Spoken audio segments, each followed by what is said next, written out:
Welcome, everyone. I hope your day started as well as mine. It's a beautiful day in Rio de Janeiro. I don't know if you can see it. There's the Sugarloaf, and it's a wonderful opportunity to have Sandra with us today. Many thanks, Sandra, for giving us this opportunity. And for those who haven't heard about Sandra, Sandra has been working for more than 17 years with research and analysis and strategy development, capacity building, and program management activities for sustainable development and humanitarian initiatives within the UN and the World Bank and the US federal many local government agencies and also their partners. Um, she's specialized and has tactical expertise in the range of critical issues pertinent to effective sustainable development investments and operations, including governance, social inclusion, including gender, uh, migration and displacement, poverty and livelihood development, natural resource management, and public services. And she has contributed with a vast bibliography of operational policies and strategies, practical guidance notes, training materials, social and environmental assessments, political economic analysis, and evaluations and impact assessment for development and emergency operations. And most recently, she's working in more with monitoring and evaluation systems to support the development policies and investment strategies with focus in data for government and private sector and citizens action to achieve the SDGs. So thank you so much for being here with us, Sandra. Thank you for having me. This is great. I look forward to talking with the group. This is my first time using Zoom, so hopefully I'm not going to fumble my way through this, but just let me know. Can I turn on the video and just say a video hello? Yeah, sure, please. So, hi everybody. I'm dialing in from Tunis, so my connection sometimes can be a little bit funky. But anyway, I'm going to share with you my PowerPoint. And I think you also have the PowerPoint on the email that was sent around in case I have any difficulty sharing my screen, so you can see it. But anyway, I'll share my screen whenever you're ready for me. I can share that. Yes. So, thanks for having me. So, would you like me to dive right in? Yeah, sure.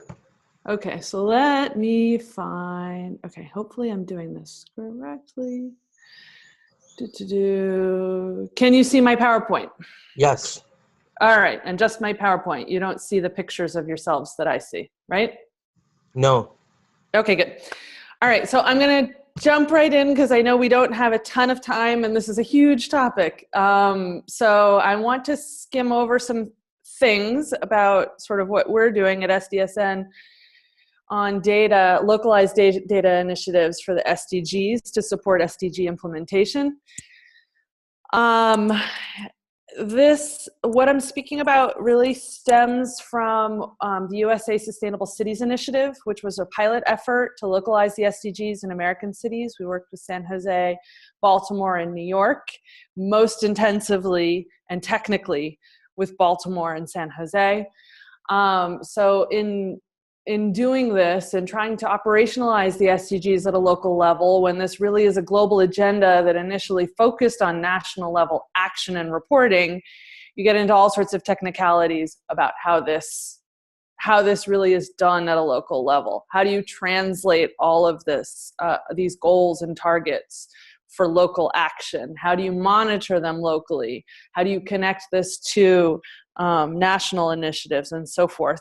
So, and what we found in this whole process is data really is a common language to unify our strategies, our visions, and how we track our success. Data really is, it just breaks it down to that very basic level that when we talk data and indicators and reporting, it helps us all get on the same page.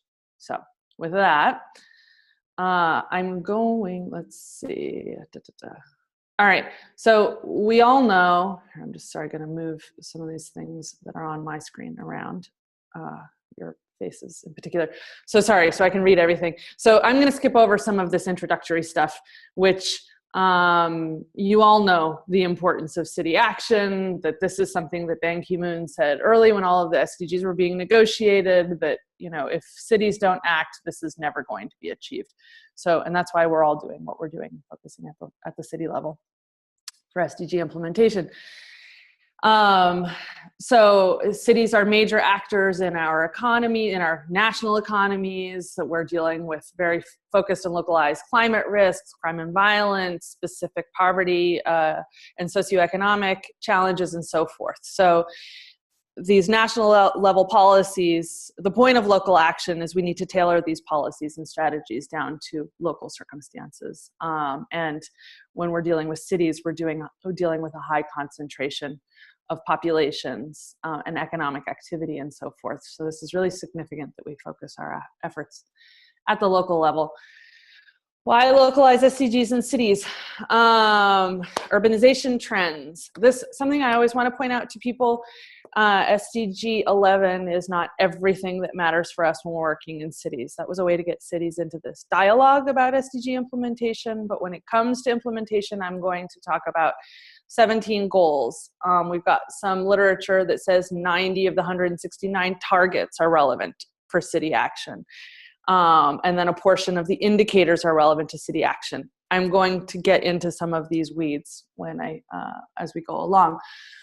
I already spoke about local relevance and tailoring to local issues. We also need to think about vertical integration. There hasn't been a ton of work done on this, but this is something I think is useful for everybody to think about. When we're talking about local action, how do we connect to the national policies and voluntary national reviews that are going on at the UN, at the HLPF in July every year, high level political forum in July. So how do we connect into national reporting and national initiatives when you're working at the local level? And then this is also a matter of coherence. We're talking about all these different global activities that are affecting all of our countries and that we're participating in. So let me see. All right, so I mentioned to you the USA Sustainable Cities Initiative, our pilot cities. There's the website. If you haven't looked at it, you can download the reports that the cities prepared about sort of how they conducted dialogue with local stakeholders, what they were suggesting in terms of local SDG action. If you go onto that website and you look at the Baltimore report in particular, you'll see that Baltimore really got into the details in terms of developing their own index for tracking SDG implementation. So if you want to get into that kind of specific example, I recommend you look at the Baltimore report. But this is, again, just a general background. I won't go into the details, but I recommend if this interests you, you check out that website.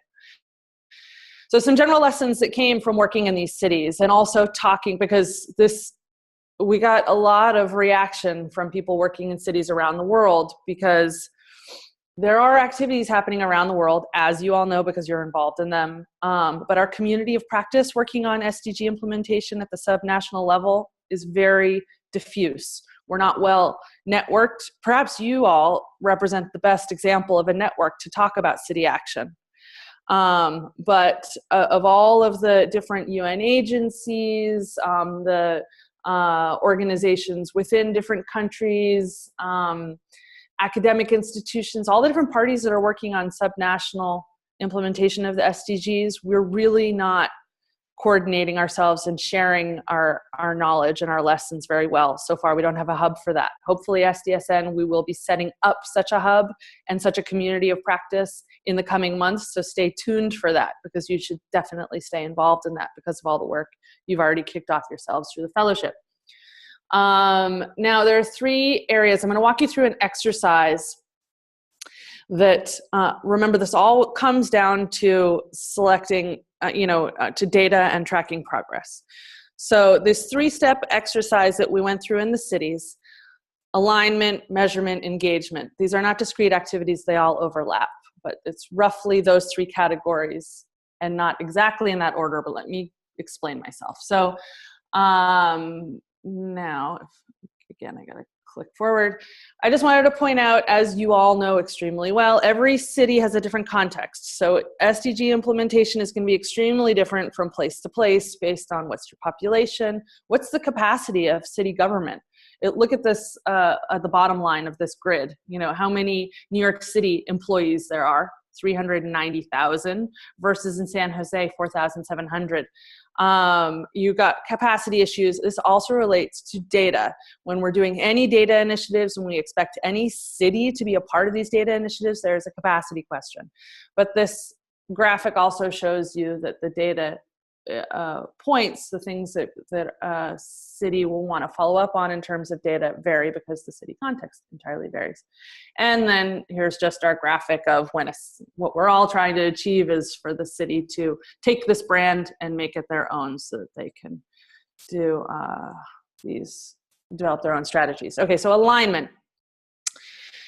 The first thing we did, in fact, what I'm going to do, I'm going to show you this matrix.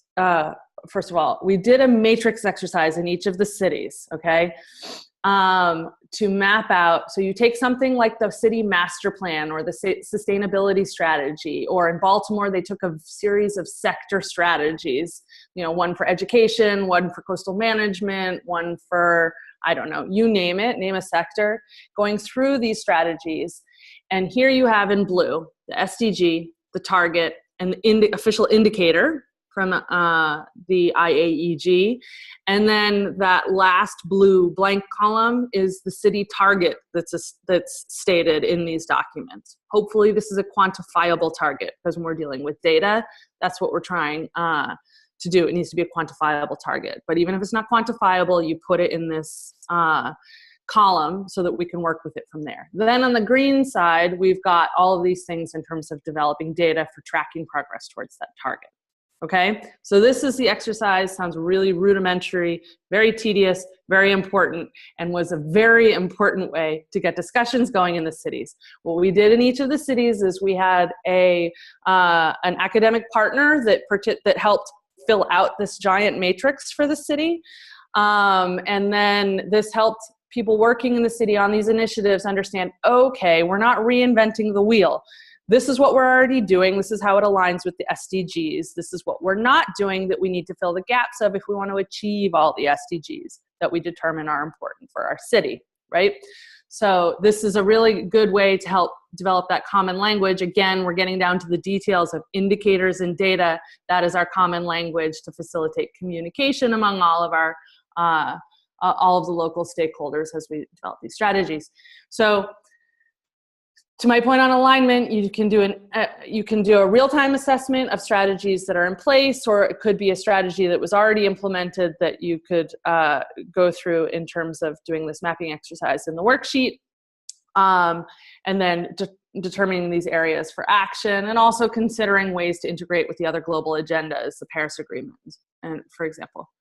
So we have, oops, I don't know if you can, sorry, I keep losing my mouse so I can skip forward. Okay, so here's, for example, what we did. This is New York, okay? And the cities, when they did this, they modified the spreadsheet a little themselves. But this shows you the example, where if you see in the middle, you see some cells that were, so these are the 1 NYC. They did the examination of the 1 NYC sustainability plan, okay, for the city. There we have some yellow cells and some gray cells, you see. So once this mapping of what the targets were in 1 NYC, we saw, okay, well, there are all these blank spaces. Now looking at these blank spaces, the yellow ones were determined to be relevant for city action. The gray ones were determined not relevant for city action. Again, going back to what I said before about you've got all these SDGs, these targets and these indicators, not all of them translate to the local level. Okay, so you need to think about which ones do. So once we did this whole exercise, we have the yellow spots. It was a matter of, okay, well, this is relevant. Actually, we only examined 1 NYC, but there could be other city plans, strategies, budget initiatives, something else that might fill in those blanks There also might be local actors, charitable organizations, it could be private sector, social impact investments, other things that also could fill in those blanks for targets. There are different ways to fill in those blanks, but looking just at one NYC, it was determined these were the gaps, at least in that plan. So this guides us in our discussion, our investigation of who's doing what, and so forth. And then we get into those right 3 columns: data source, frequency, level of disaggregation you see on the screen, getting into what is the data that exists to track these targets. So this is what the alignment exercise consisted of. So that's the first level of mapping. Then we get into measurement, where we do this deeper dive data assessment that you saw in those green columns of the spreadsheet I showed you before. Let me check on time because I know we're limited. Okay, so so then examining if there were quantifiable indicators in place, what were the reporting mechanisms, and so forth. So all of this could be mapped out to track what data was already in place for tracking and what were the data gaps to track progress of SDG achievement. Again, because the IAEG indicators are all quantifiable.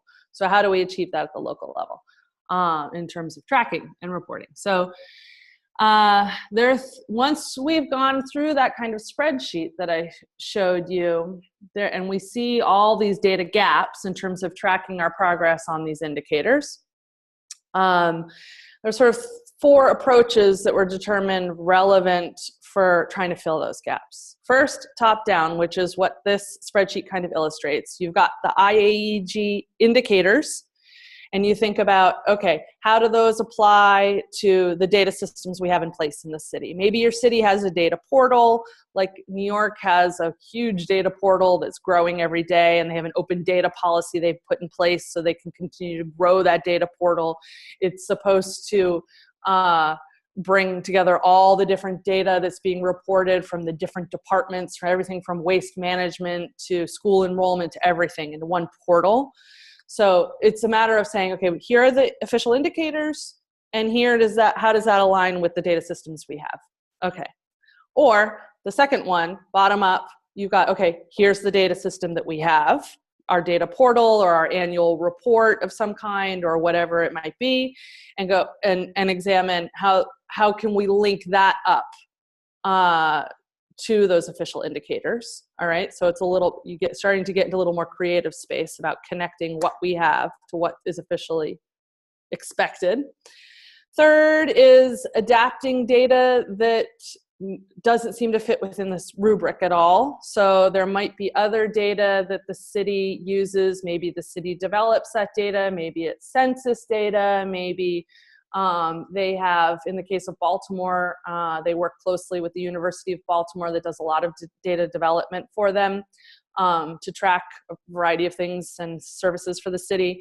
So that might be adapting some of those other data sources that don't fit into those IAEG indicators and determining something that, that speaks to city policy. So for example, in the city of Baltimore, they were looking at when it comes to SDG 1 poverty, an obvious point of departure people think of is tracking poverty levels based on whose ever measurement it might be. So in the city of New York, they have their own measurement of poverty. The World Bank claims its own measurement of poverty, so forth. So different, but we can have an index of that sort of traditional, how many youth are living below the poverty line, for example, as a traditional indicator. But in the city of Baltimore, when we convened meetings with different people who are interested in this data set for their own programs and activities, they said that indicator isn't really going to help us develop the programs that we need to deal with poverty in this city. The issue with poverty in this city, a core issue in this city, is that households are not resilient to certain shocks. So we had the Great Recession, you might have an environmental disaster, you might have someone in the house gets sick and they don't have good enough insurance to help take care of that person was the breadwinner, whatever shock it might be to the household, it was a matter of resilience. So they determined they needed to have an indicator, so this falls into this adaptation category, an indicator that would track resilience. That indicator they determined would be what they referred to as sort of a liquid asset poverty measure. So if a household has X number of calculated dollars in savings or in equity in some way so that they could convert that and deal with a shock like the kinds I just described. They felt that to measure liquid asset poverty would be a better way for the city to develop strategies to build resilience at the household level, okay? And the University of Baltimore had the means to develop an indicator like that or in their data set that they were providing for the city. So there's a matter of adapting the general data options we have to serve the SDG purpose. And then there are other innovations. A lot of people are talking about non-official data. So this could be crowdsourced data, tweets, anything from social media. How do we convert that into measures of impact or change when trying to achieve the SDGs? This is a very messy area. I can't say there's very good guidance I could even point you to. And probably every time I talk with folks about this topic, this comes up. Where could we go for more information on non-official data for SDGs? I haven't seen any good resources written on it yet. If you come across any, please share them because I want to see them. But it's a matter, the problem with non-official data is how do you know it's valid, first of all? Second of all, how can it be tracked over time if we're talking about from now to 2030? How could we use tweets with any sense of regularity over that period of time as a trustworthy data source? And the other thing is, as we're talking, for example, in the US with the US government and bringing local data measures, incorporating them into the national reporting system, they're extremely uncomfortable with using non-official data for national reporting, to incorporate that into national reporting. They want to use US Census data and very official data sources like that. So this is a big question in terms of vertical integration up to the national level.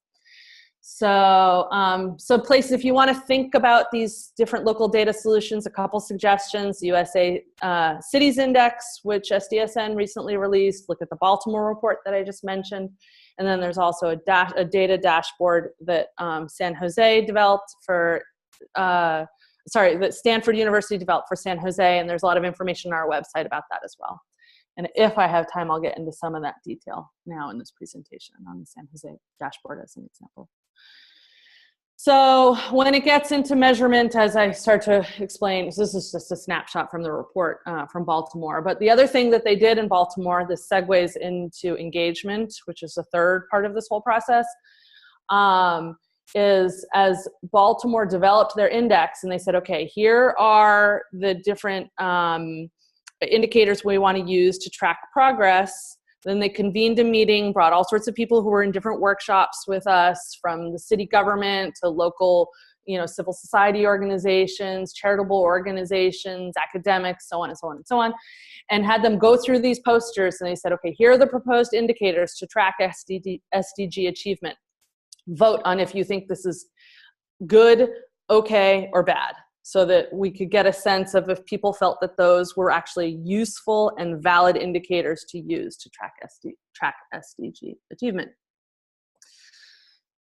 So yes, so engagement, as I explained that, alignment, sort of that mapping process in the beginning, and then filling in the blanks on data to find data solutions. Engagement with stakeholders is really extremely important, because this helps us not only fill out that worksheet, which is just a general exercise, but it also helps in brainstorming the solutions. People are saying, oh, well, we're going to start monitoring XYZ. Does that work for you? Could you use some of the data we're going to be developing for this? And sharing those sorts of resources, sharing ideas, sharing information on what activities people had coming down the pipeline, and coordinating. So this discussion on the targets, but then in all of the measurement and reporting strategies was really a way for people to get coordinated on SDG, on measuring impacts and outcomes that were related to the SDGs. So it's also important in terms of building local capacity for action on SDG, on efforts that would work towards these quantifiable targets that we want to see achieved in the SDGs by 2030 and beyond, and to make people aware of what the SDGs were and the merits of this agenda and so forth. So all of these were all outcomes of that engagement exercise. And in the beginning, the way this worked in most cities was people were just tapping their professional networks. Okay, we have a champion in the case of Baltimore, there was you may have heard 2 years ago about the death of a person named Freddie Gray at the hands of in the possession of the police. And this led to an uprising protests and a lot of violence in Baltimore. And the mayor decided she was not going to run for re-election. And so we were doing this whole activity on setting up the SDG effort without that mayor's office being engaged because of everything that was going on with the government at the time.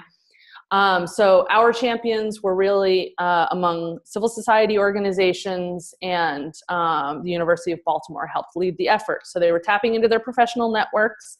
They were pulling in their common friends in government whose hands were tied because of what was happening with the fallout from Freddie Gray's death, but who still wanted to be involved in this. So they helped to convene through their professional networks these discussions. So that's really the first point of departure, is finding your champion who has knowledge of the data systems in the city, who has the will and interest to be involved, and work from there. We also had in-person convenings. This helped people to share everything from apps that they had developed that provided data for the SDGs to reports that they had printed, whatever. It was, these in-person convenings were also important to help share information.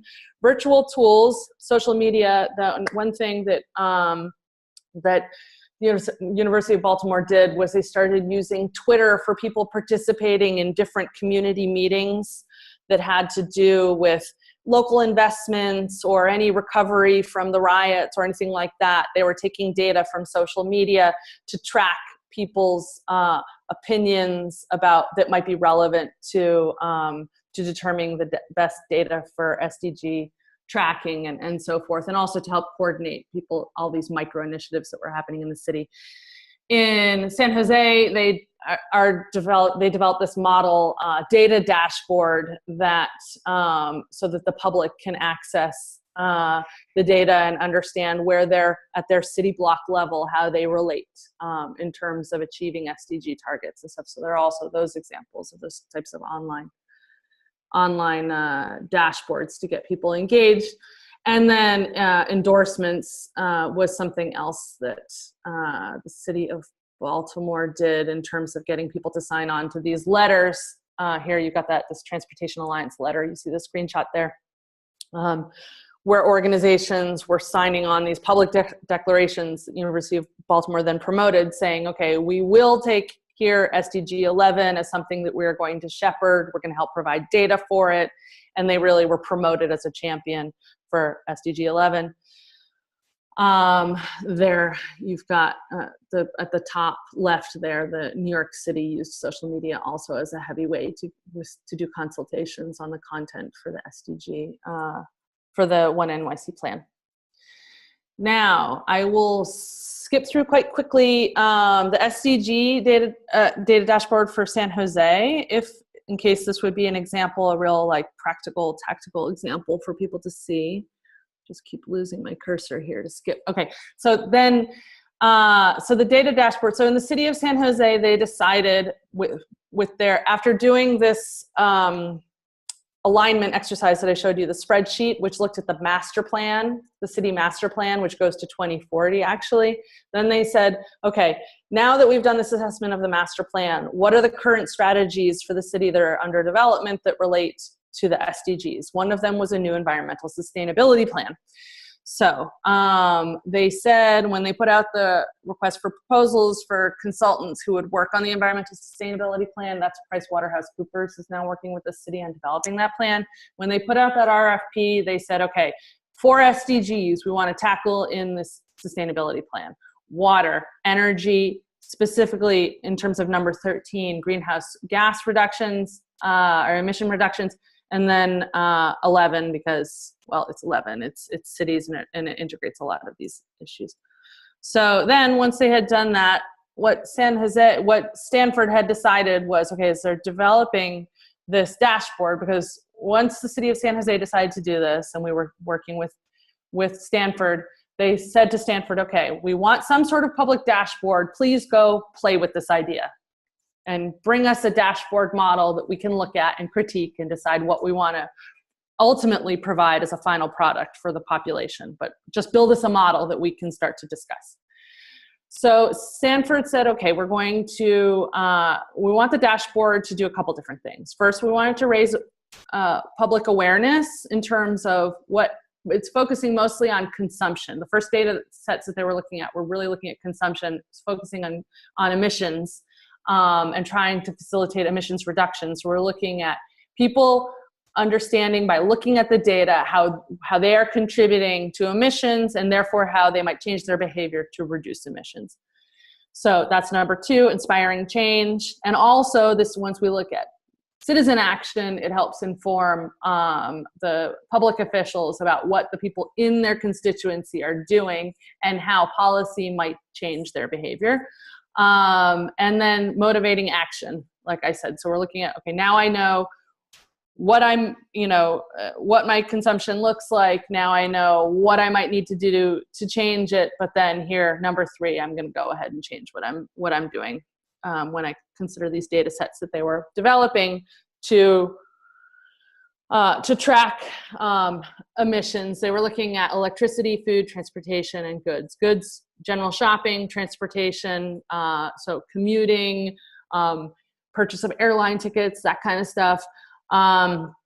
Food, what are they eating? And then electricity, how much are they consuming? And this is getting down to really the household levels, so that they could map this in the dashboard. And you can use this link to visit the dashboard. So, and again, I lose my cursor. Okay, so that once they put all this data into, they partnered with Esri on this, and once they map this data, you can look at down to these city block levels, which gets down to administrative areas in the city. You can see who's, this is the general map of emissions by block group. So the really dark ones are the biggest emitters, and the lightest ones are doing less. So then you can look at, okay, I live here. What does my block group look like? And now I can reflect on, why does it look like that? What's going on in my block group that might be making it look like that on a map? And what can we do to change it? And for policymakers, what can we do? Does this have to do with zoning? Does this have to do with tax policy? Does this have to do with what to get this block group to emit less? Here, these are block groups and their commutes. The data can be disaggregated at the district level. This is for city council. So if I'm the council member of District 3, who we work closely with in San Jose, he can look down, drill down to the block group for his district. So this speaks to that audience. Then here we're getting into regional comparisons. And here they started thinking about, okay, well, we want to incorporate new data on these other SDGs, because even though the city of San Jose said we're going to do this for the environmental sustainability plan, we do want to do this dashboard for a greater SDG effort in the future. So then Stanford started playing with data under these other under SDG categories.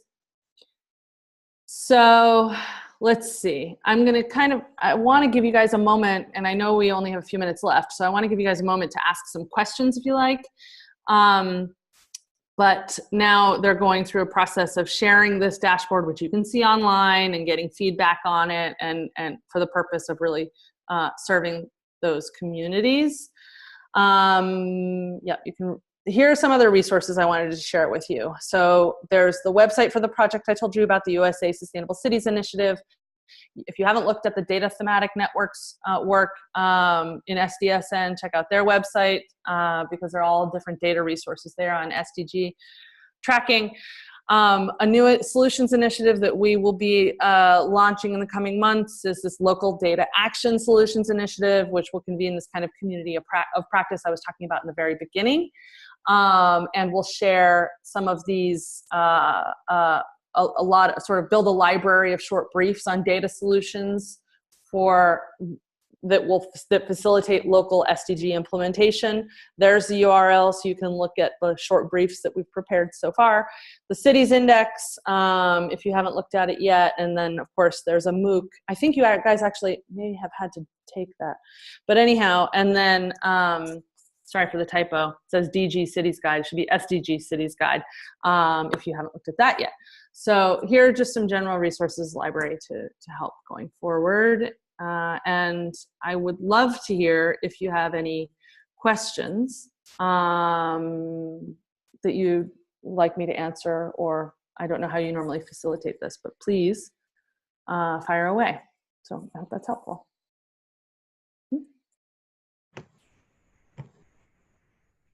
Thank you so much, Sandra. That was very insightful. I don't know. I have a lot of questions, but I think it's better to get them from the fellows first. I don't know. Umash, Lurietta, Clinton, Atonuno. Yeah, sure, Clinton. Okay, can you hear me? Yep. Okay. Thanks for your presentation, Sandra. I work for the City of Melbourne, so I work in local government, and we've just finished. The council plan for this year has an initiative to initially map the sustainable development goals against our plans, policies, strategies, and so forth. And that's being completed, and that was an internal only process. Mike, I've got a couple of questions, if I can. Which part of local government in San Jose and New York drove the process, or the working group, or the structure of the localization process? But also, was there any sort of resistance from parts of the local government that thought this is another layer of reporting, it's going to be cumbersome, we've got to report on something else? Because those were some of the questions that some officers at the City of Melbourne had. Would you like me to answer now, or did you have other questions? No, just those two for now. Thank you. So thank you for that. First of all, yes, of course, we had city officials who were not extremely interested in being a part of this effort because they felt they already had their hands full doing everything they were doing. And that this, again, was going to be another level of reporting, as you suggested, and so forth. So that was a bit of a challenge.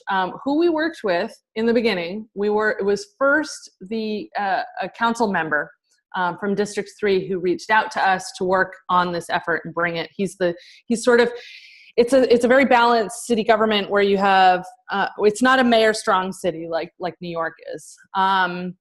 So this council member wanted to bring the SDGs to the city.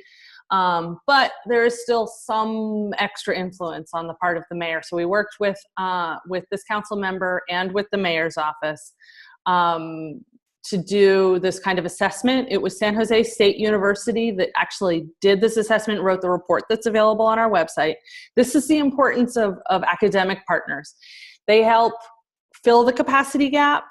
Hopefully we chose academic partners that already had good working relationships with the city, where there was already trust there, where the city already liked the data and sort of policy support that they were giving to the city.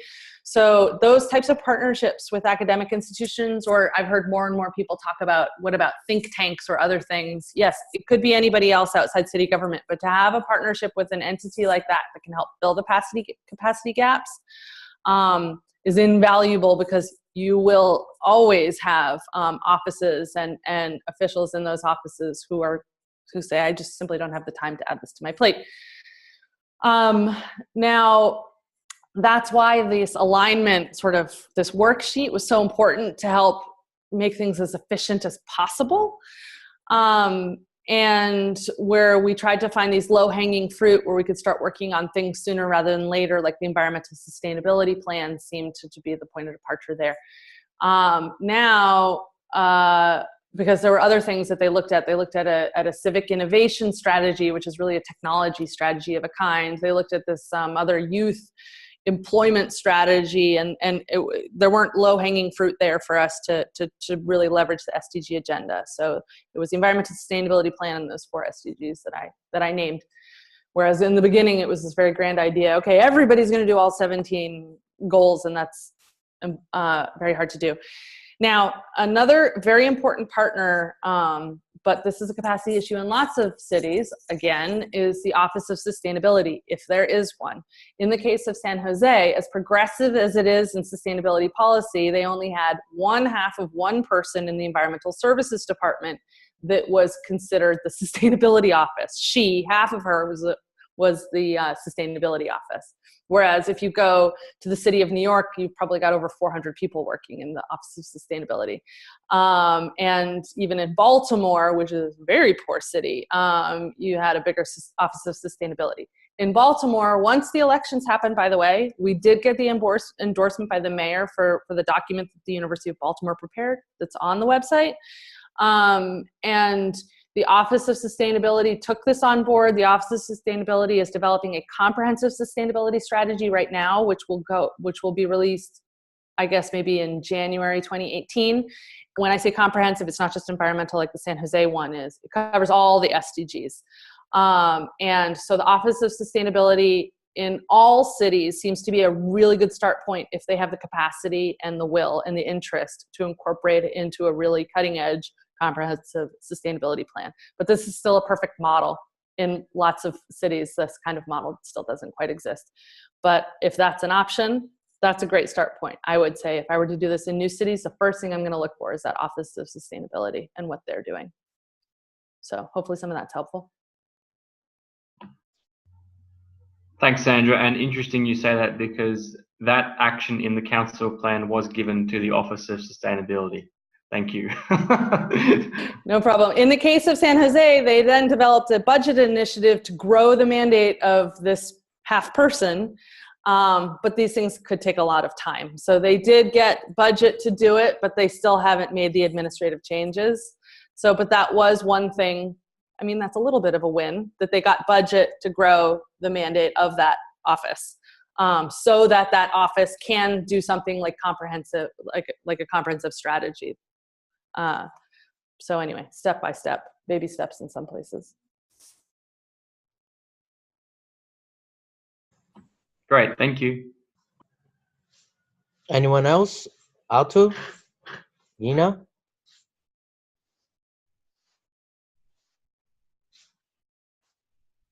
Okay, I found that was very interesting that you talked about unofficial data, and it got me thinking, like how the Internet of Things might help that. Do you have any suggestions, or are you thinking about that? I don't know. That's a great question. City of New York is an interesting example. We haven't printed any of this story yet, so I suppose we probably should take something that we've developed for these briefs and put it in there. The City of New York, because of this open data strategy that they've passed, and because of all of these, because of how they're networking data around the city in a million ways, and the City of New York probably shows a good example of how they're networking city data through this internet, through their, what is it called? The Office of Data. I don't know. Anyway, I'm trying to think because I haven't looked at that example in quite a while. Let me see if I can extrapolate something from what we've written so far but not published and share it with you, because it might just provide you a good example of how one city is trying to lead the charge on that. But when we're talking with other cities, well, there might be other cities where we're dealing with non-official data. Cell phone companies are getting more involved in certain places. Particularly, it seems to me, I feel like I've heard a lot of stories from like the company Orange has been quite involved in places in South America and maybe parts of Africa in terms of getting involved in these SDG data initiatives. If you go on the website I showed you for the Data Thematic Network for SDSN, you'll find some more information on what's being done in, I think, Colombia on this with the company Orange, for example, where they're becoming a part of this solution building with non-official data, and they're actually developing partnerships with government that are saying, because I told you that one of the problems with non-official data is that governments aren't very comfortable with using that data, incorporating that into their reporting systems. So there are some slow wins in this partnerships that Orange is pioneering in working with governments to provide data from, that they have. This opens up all sorts of questions on privacy, which is the other thing that people are talking about with using non-official data is exactly that, privacy. What is okay for companies to share and how and why and everything. And this is why it's becoming this is another reason why it's a challenge to network government data with non-government data is also sometimes governments don't want to disclose all the data that they have, right? So I don't know, there's also all sorts of data protections that are in place. So it's useful to start with what are the data policies of a city in San Jose and in New York, because they have these new open data policies that's really helping pave the way for more data exchange at least between sanctioned partners. So I suggest that folks look at your city and see what the data policies are, if there's any groundwork done in terms of data sharing, because that all relates back to what kind of official and non-official data you can get access to. So, thank you so much. Anyone else?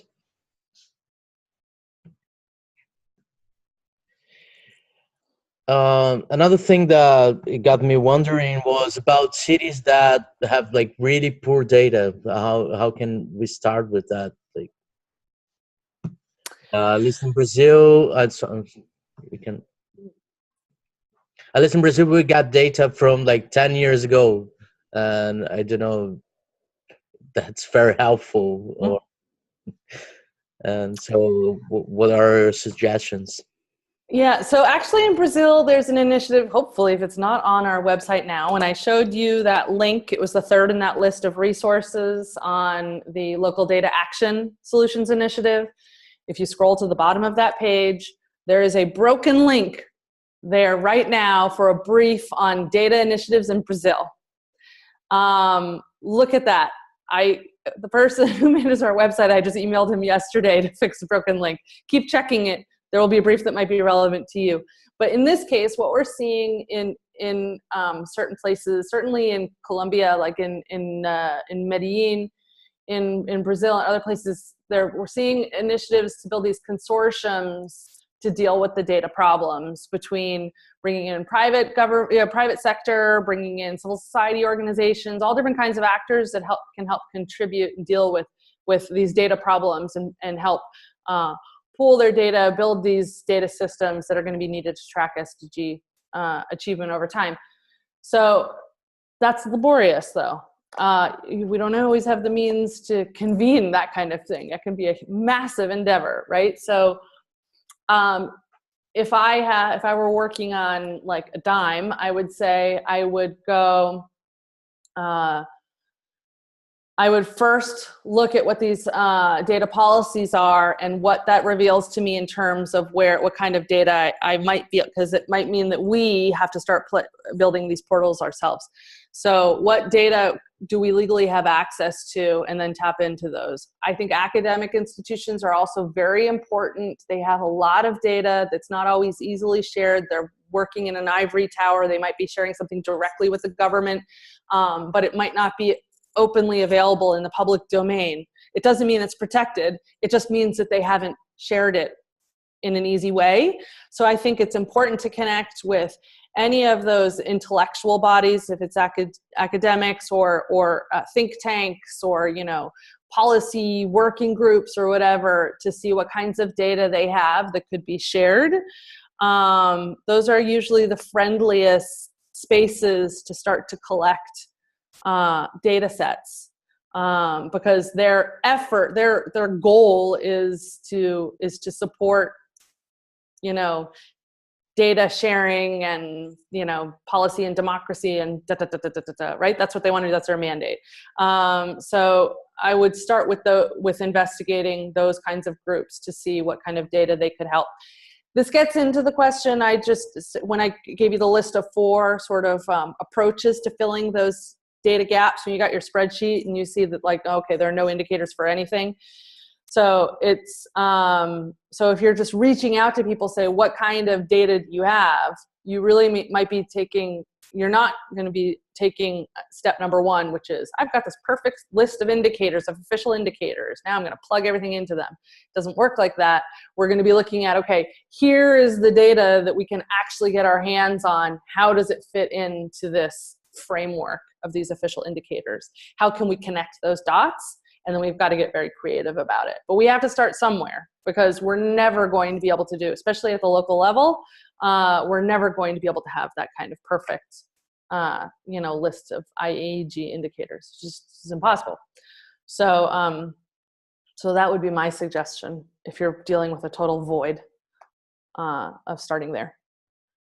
Yeah, those are some ideas. Thank you very much indeed. It was amazing. We have 4 minutes left. Does anyone have one last question? Hello. Hi, I hear you. Okay. Jakarta has some challenge with lack of data.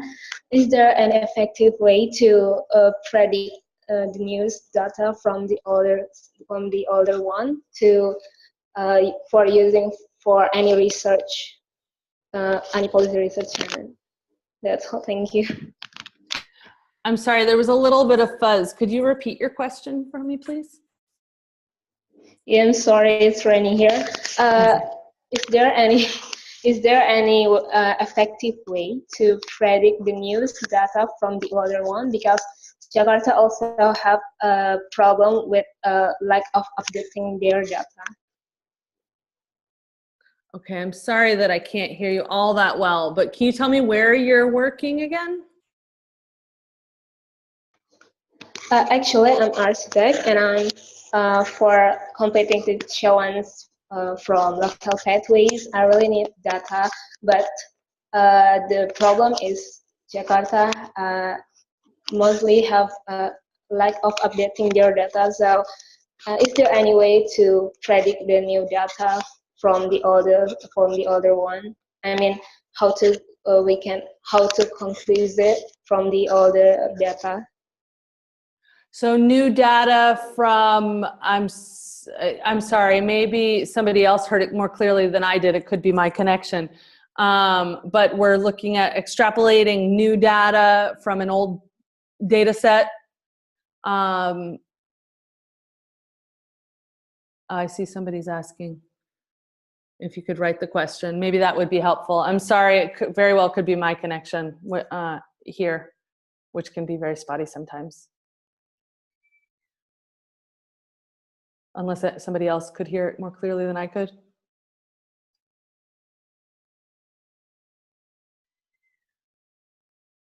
And if you're writing something somewhere, let's see, I gotta.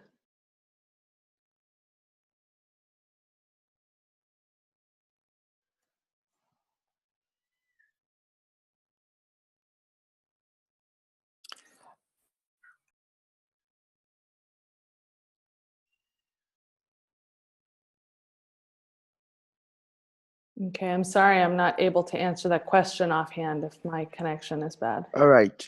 Sarah, can I ask a question? Yeah, yes, please. Yes, Ato, I'm coming from Ghana. I'm concerned about the use of the data innovation results.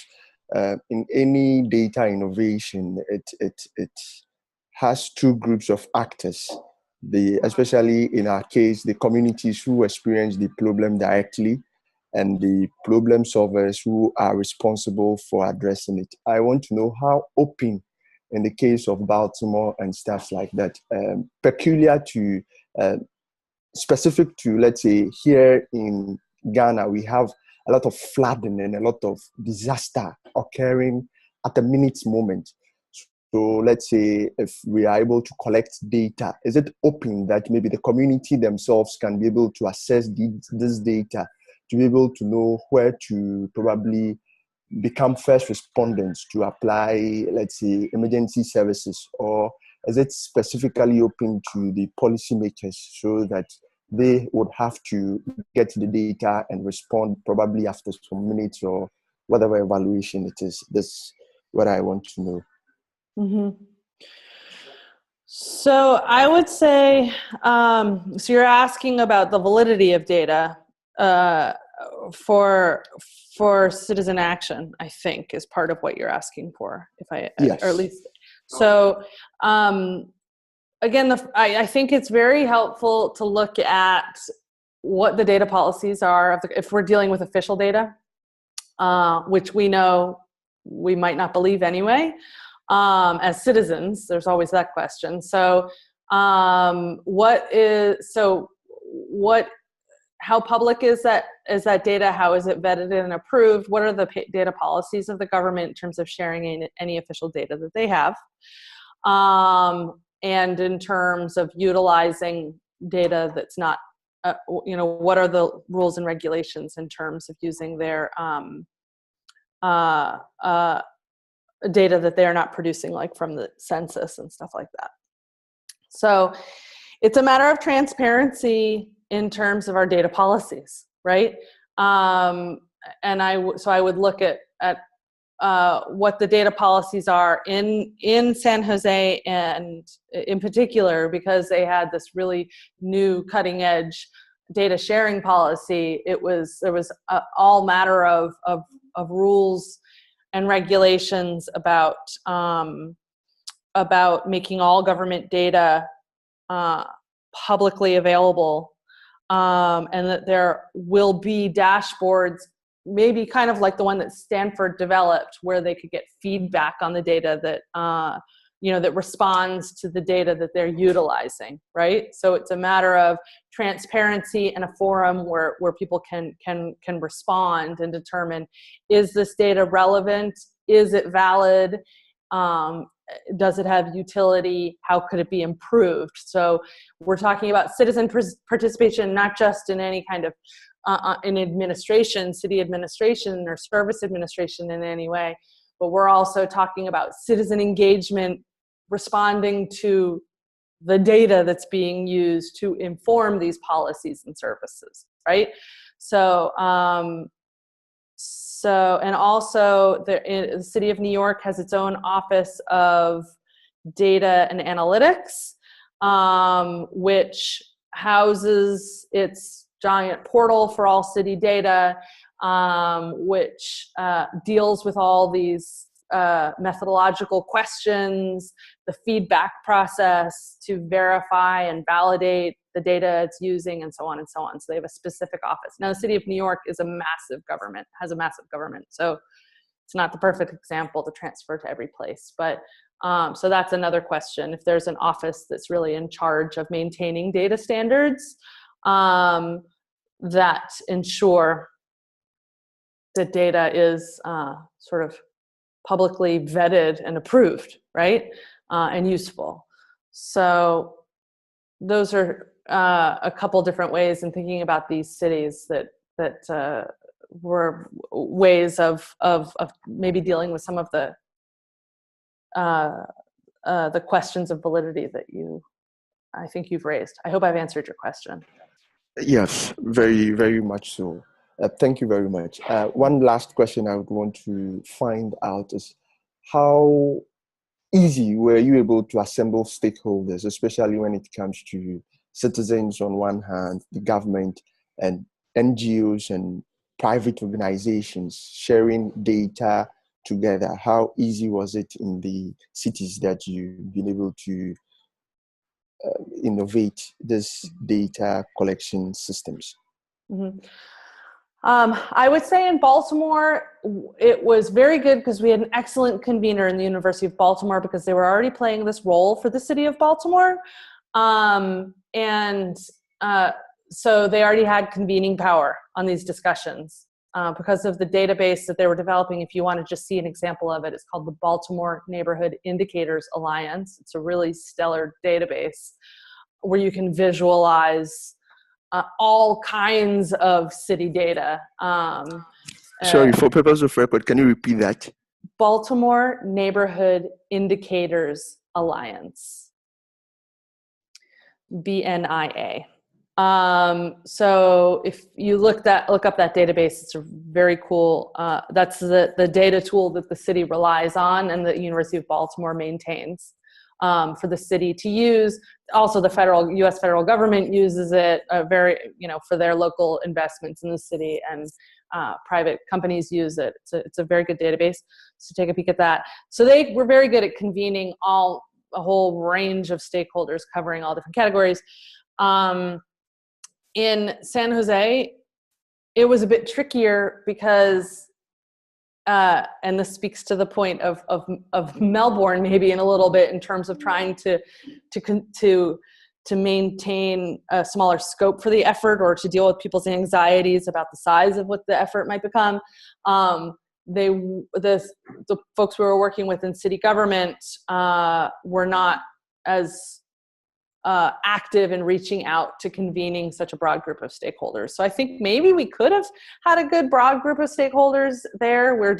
San Jose is in the middle of Silicon Valley, and you've got all sorts of companies that are based in Silicon Valley that are a part of the global Sustainable Development Partnership, and so forth. So maybe that's something that could still happen, but there was not success in convening these stakeholders in San Jose, but I think it may have been just because they were trying to manage the size of the effort in the beginning. So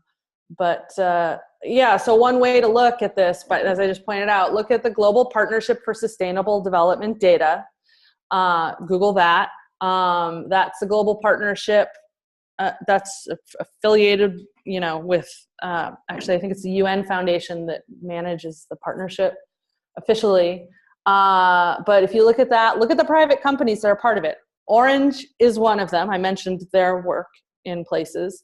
Esri, which worked with Stanford on these maps for this dashboard, they're one. I think Facebook is a part of it. There are all sorts of sort of tech companies, telecom companies, and others that are part of this global partnership. Take a look at that list. See if any of them are people that you think, or organizations or companies that you think you could link up with where you are. That's just food for thought. So another thing when you're dealing with this data void, maybe that's another place to look to, is look at membership from the global partnership that you might be able to work with in your city. Sandra, how is your schedule? Do we have time to answer Gina's question? I'm going to have to split in about 2 minutes, but let's see. Okay, so let me look at this. So effective ways to predict conditions from older data. I guess this is a methodological question.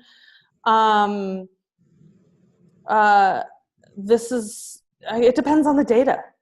But the point is what we really need in these data systems to track SDGs. First of all, we need the baseline. If you look at the worksheet that I showed you in the beginning, you need to establish a baseline, but we need to choose indicators that can be tracked over time.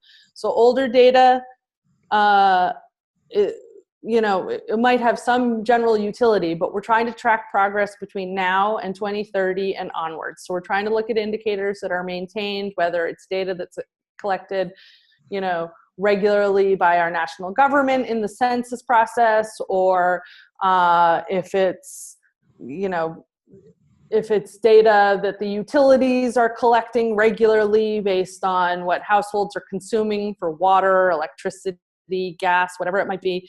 But we're looking for indicators that can be tracked over the long term. So this is the biggest question when we're looking for how to fill those gaps on the worksheet, is that we're really looking for indicators that will work for us for the long term.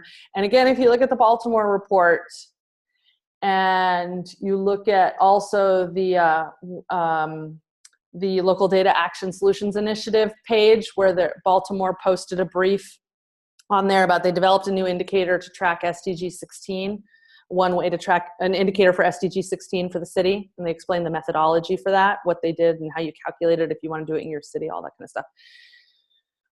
In there, they explain their, I think it's 7 points of criteria to determine if an indicator is good to add to this index for long-term tracking. So it has to do with feasibility and validity and but also it means that this indicator has to be something that's regularly tracked and will be from now until 2030. And like we said, we don't want this agenda to just end in 2030, but that is, it is an issue of maintenance. And track, yeah, when choosing an indicator to track. So hopefully that speaks to the question. So I do apologize. I have to go pick my daughter up from school, so I would stay longer, but I have to go. Sure. It was lovely. Thank you so much. I really feel like I learned a lot from you. In the last hour, I feel like I learned more than the last 6 months. I'm sure it will help not only me, but all the other fellows. And we really appreciate your time. And go pick a daughter. Thank you so much. Yeah, no problem. I'm really glad I got to do this. Look, on the stuff that I was explaining about this worksheet, I'm writing up a brief, like a really simple brief to walk people through the steps of doing a lot of what I explained to you in the PowerPoint. But I'll be finishing this hopefully by the end of next week. And then we'll put it up on the SDSN website on these pages that I've been explaining to you. Actually, I guess it would maybe specifically go up on that Solutions Initiative page. But anyhow, when this is done, then you can use it as your own guide. I've got the Excel spreadsheet that you can download and use yourself if you want. This is a very creative space. Look, we're dealing with, you know, these 231 indicators and 169 targets and 17 goals and all this stuff. It makes it seem really structured, but the point is, we need to figure out how to adapt the structure to our local circumstances. And when we're dealing with data challenges, we have to stick to good, solid methods when we're dealing with data, but it is a very creative space to find solutions. So anyway, I encourage you to keep sharing whatever you find in this and share it with us too. And if anybody is really excited and wants to write a blog or something for the SDSN website on something related to data, anything we talked about today, you know, shoot me a note. I think we really need to have more discussions and a more solid home for these discussions so we can share our ideas. Because it's a creative space, it's a daunting space, it's a big space. So let's share our ideas so we can move it forward. So anyway, thanks a lot for your time today. This was a lot of fun. Thank you a lot. Thank you very much indeed. I hope I see you soon. Okay, you Talk to too. you more. Thanks, everybody. Okay, Bye. good luck. Bye-bye.